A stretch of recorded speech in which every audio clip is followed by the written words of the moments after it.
Bonjour chers frères et sœurs, nous sommes en train de partager par rapport à un thème que le Seigneur a mis dans notre cœur, c'est par rapport au doute. Vous savez, le doute, c'est un élément qui ne permet vraiment pas à ce que Dieu puisse faire des choses comme il escompte dans nos vies. Et le diable le sait, il le sait très bien. C'est comme ça qu'il passe souvent par là. Et à chaque fois qu'il y passe, il sait très bien que les enfants des dieux très souvent succombent un peu, comme le diable utilise toujours la vieille méthode. Ouais, savez-vous, les mêmes méthodes que le diable a toujours utilisées avant, c'est les mêmes méthodes qu'il utilise après.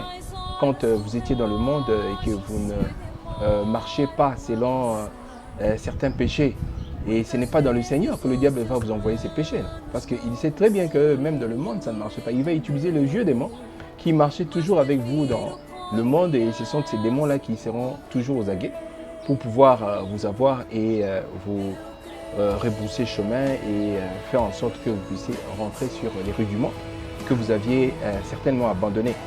Genèse chapitre 3, je lis à partir du verset 1. La Bible dit que le serpent était le plus rusé de tous les animaux des champs que Dieu avait fait, et il dit à la femme, Dieu a-t-il réellement dit, vous ne mangerez pas de tous les fruits du jardin?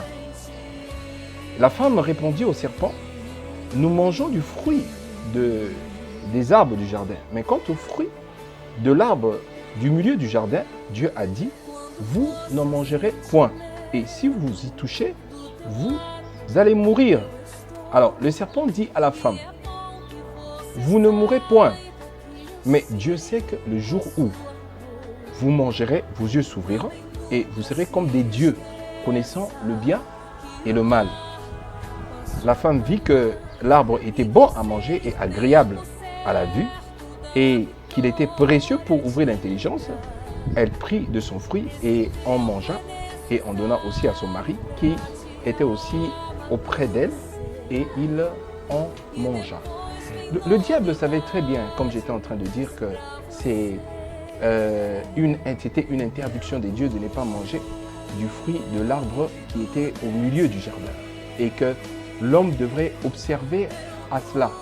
Déjà même que quand l'homme était en train de vivre seul, il n'avait pas de problème. Il avait observance à ces choses et il le gardait dans la mesure où il savait très bien que c'était les choses que le Seigneur lui avait dit qui restaient pleinement dans la tête. Vous savez, la parole de Dieu, quand elle sort, on accueille ça avec joie.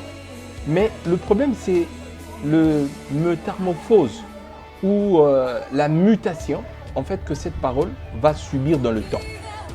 C'est de la même manière que vous avez entendu parler de la parole de Dieu aujourd'hui et que vous vous disposez à pouvoir le faire, et même quelquefois en faisant quelques serments.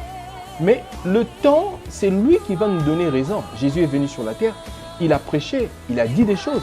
Mais regardez aujourd'hui le message que nous prêchons dans nos églises. Nous sommes déjà écartés de tout ce que le Christ nous avait laissé comme message. Et même les apôtres qui étaient avec le Christ et qui ont prêché l'évangile comme Jésus-Christ nous l'avait laissé totalement. Mais nous aujourd'hui, nous sommes devenus en fait des gens qui sont là, qui poussent les gens à pouvoir aimer la terre, aimer les choses de la terre. On a dit, n'aimez pas le monde ni les choses qui sont dans le monde. Celui qui aime le monde, l'amour du Père n'est pas en lui. Il est en inimitié contre Dieu. Mais aujourd'hui, quand vous arrivez dans nos églises, vous allez voir que nous poussons en fait les gens à s'attacher aux choses du monde. C'est vrai que quand le diable est venu, il dit qu'il était le plus rusé de tous les animaux. Laissez-moi un peu parler de cette ruse-là. Vous savez, la ruse, elle est approximative à l'intelligence. Mais en réalité, ce n'est pas l'intelligence, c'est quelque chose de mauvais en fait que le diable met dans la vie des gens, où on peut te faire passer pour quelqu'un d'intelligent, mais tu es simplement quelqu'un de rusé. En fait, la différence entre l'intelligence et la ruse, c'est quoi? L'intelligence, c'est pour des faits bien qui nous aident à pouvoir aller de l'avant. Mais la ruse, c'est des effets néfastes qui ont comme objectif à faire couler les gens, à détruire les gens. Et c'est en fait de cette manière, voulais-je dire, que le diable avait procédé pour pouvoir avoir Ève. il savait que s'il devait passer par Adam, ça allait être certainement très difficile. Vous savez pourquoi? Parce que Adam avait reçu cette parole fraîchement. En fait, c'est lui qui a transmis en fait ce message à sa femme. Donc la parole était plus fraîche dans la tête d'Adam et elle était en fait transmise par Adam dans les oreilles de Ève. Et qu'avec Ève, ça pouvait certainement passer plus facilement. Et je suis toujours de ceux qui croient que quand le diable est venu pour pouvoir avoir Ève, le diable n'est pas venu directement. Je crois qu'il a dû travailler. Il a travaillé et Ève lui avait donné aussi son oreille. C'est comme ça que je veux vous dire, et je suis en train de parler à une personne qui est en train de me suivre maintenant. Ne nous habituons pas à écouter les mauvaises choses. Vous savez, il y a certaines choses qui ne sont pas en réalité mauvaises. Mais en réalité, c'est quand on s'accoutume à pouvoir écouter cela, c'est en ce moment-là où le mal arrive. Vous devez faire certaines choses, c'est jamais mauvais. Mais quand vous vous accoutumez en cela, quand vous commencez à vous attacher à cela, et c'est comme ça que ça emmène en fait les péchés. Certains péchés, en fait, le Seigneur, ça devient péché à cause de la disponibilité de notre cœur à pouvoir s'agripper, s'attacher à ces choses. Pour illuminer votre gouverne, regardez, Jésus qui arrive par exemple devant Lazare. Non, je ne suis pas en train de vouloir parler de Lazare, je suis en train de vouloir parler de Zachée. Le Christ arrive devant Zachée. Il arrive dans la maison de Zachée, il rentre dans la maison de Zachée, il mange avec Zachée. Zachée qui était un homme très important, c'était un percepteur d'impôts de sa contrée, un homme très influent, un homme très puissant. En fait, c'était un peu comme les percepteurs d'impôts de chez nous, un peu ici, des organes qui perçoivent des impôts de maison, etc. Et un peu sous tous les autres cieux, ça existe, des organes comme ça. Alors lui, il était un peu comme le patron de cet organe. C'est généralement des gens richissimes. Et c'était le cas avec lui. Mais Jésus arrive chez lui, il mange avec Zachée, il parle certainement avec lui. Mais regarde, il dit quelque chose à Zachée. Il dit, quand Zachée dit, je prends les biens, si je devais à quelqu'un, je veux le remettre x4. Jésus directement, il réagit. Il dit, écoutez, le salut est entré dans cette maison parce que celui-ci, c'est aussi un fils d'Abraham.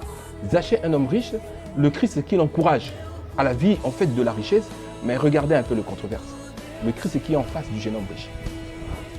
Il lui dit, vends tout ce que tu as, tu donnes aux pauvres, tu auras un trésor au ciel.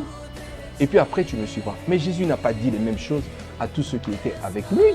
Il n'a pas dit ça à Pierre, il n'a pas dit ça à Jean, il n'a pas dit ça à tous ceux qui étaient tout autour de lui. Mais pourquoi devrait-il dire ça comme ça au jeune homme riche? C'est là où je voudrais vous montrer la différence. Regardez, le problème, c'est au niveau de l'attachement. Mes chers amis, savez-vous que quand vous vous attachez beaucoup à quelque chose, le Seigneur n'aime pas?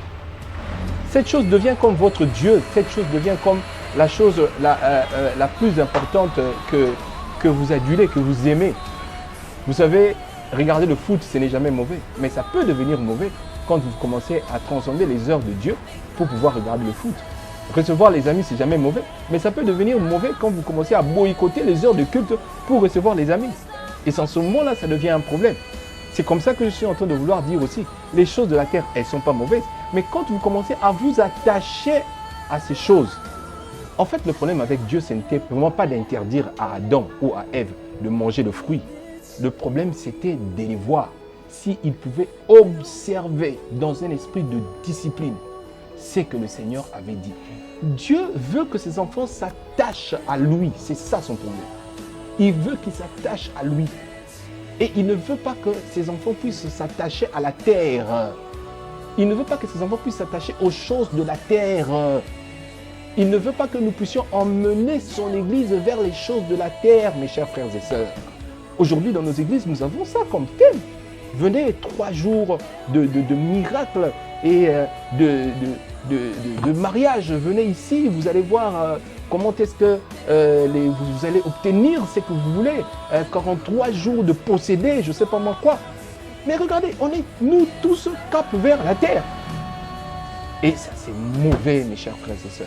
C'est mauvais. On doit être, nous tous, concentrés vers le ciel. On doit pousser les membres de nos églises à pouvoir aimer le ciel, à pouvoir aimer Dieu, à pouvoir ne pas aimer le péché, les choses qui font en sorte que nous ne puissions pas rencontrer le Seigneur. Tout ce qui ne te pousse pas à pouvoir te consacrer à Dieu, c'est plus de ça que je parle. Je ne voudrais pas parler un peu comme le commun de mortels, dire le péché, la sanctification, etc. Je ne voudrais pas parler en ces termes-là, mais je voudrais plus parler en des termes des gens qui s'accrochent au Seigneur, des gens qui aiment les Seigneurs, des gens qui prient pour aller au ciel, pour rencontrer le Seigneur au ciel, des gens qui sont prêts à faire ce que le Seigneur veut. Des gens qui sont prêts à pouvoir, aujourd'hui, il sait qu'il devait sortir, mais le Seigneur lui a dit, aujourd'hui tu ne sors pas parce que tu dois rester et je veux communier avec toi. Il passe le temps devant le Seigneur. Il passe le temps à écouter et à comprendre que le Seigneur est en train de donner des sons et des avertissements à la terre pour pouvoir leur dire de faire très attention parce que le monde est en train de partir vers la fin et que l'enlèvement peut arriver n'importe quand, chers frères et sœurs. Et que nous devons être préparés. Savez-vous, je vais terminer par là. Entre nous qui sommes en train d'attendre l'enlèvement et ceux qui, il leur arrive de tomber, certains héros qui tombent et qui meurent. Vous savez que ceux-là, ils ont beaucoup plus de chances de pouvoir rencontrer le Seigneur que ceux qui attendent l'enlèvement. Parce que nous qui attendons l'enlèvement, ça va venir comme ça. Et on ne sera certainement pas prêt. Mais quelqu'un qui est par exemple malade, qui meurt, il prend le temps de se préparer, de pouvoir rencontrer le Seigneur. Mes chers amis, laissez-moi vous dire quelque chose. Contrairement à tout ce que nous avions enseigné, à tout ce que nous avions dit, à ce que nous avions enseigné dans nos églises, moi je ne suis pas le meilleur. J'ai certainement aussi enseigné ça très souvent.